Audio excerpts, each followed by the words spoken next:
தங்கம் விலை நாளுக்கு நாள் உயர்ந்து வரும் நிலையில் சென்னை போரூரில் உள்ள மருத்துவக் கல்லூரி தங்களிடம் நெடுநாள் பணியாற்றிய 300க்கும் மேற்பட்ட ஊழியர்களுக்கு தங்க நாணயங்களை பரிசாக வழங்கி கௌரவித்துள்ளது. சென்னை போரூரில் உள்ள ஸ்ரீ ராமச்சந்திரா உயர்கல்வி மற்றும் ஆராய்ச்சி நிறுவனத்தில் 40வது நிறுவனர் தின விழா கொண்டாடப்பட்டது. இதில் சிறந்த மாணவர்கள், ஆசிரியர்கள், ஆராய்ச்சியாளர்கள் என நெடுநாள் பணியாற்றிய பணியாளர்களுக்கு தங்க பதக்கங்களும் விருதுகளும் வழங்கப்பட்டது.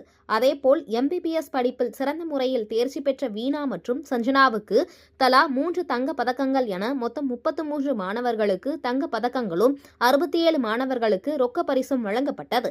துணைவேந்தர் உமாசேகர் மற்றும் மகப்பேறு மருத்துவத்துறை பேராசிரியர் உஷாராணி ஆகியோருக்கு கல்வி நிறுவனத்தின் வேந்தர் வெங்கடாச்சலம் வாழ்நாள் சாதனை விருது வழங்கி கௌரவித்துள்ளார். அதேபோல் மொத்தம் 333 பணியாளர்களின் சிறந்த சேவையை பாராட்டி தங்க பதக்கங்கள் மற்றும் ரொக்க பரிசுகள் வழங்கப்பட்டது. இதில் 40 ஆண்டுகளாக பணியாற்றிய ஊழியருக்கு 10 கிராம் தங்கமும், 30 ஆண்டுகளுக்கு 8 கிராம் தங்கமும், 20 ஆண்டுகளுக்கு 6 கிராம் தங்கமும், 10 ஆண்டுகளுக்கு 4 கிராம் தங்கமும் என ஏறக்குறைய 1.5 கிலோ எடையில் தங்க நாணயங்களை வழங்கி கௌரவிக்கப்பட்டுள்ளனர்.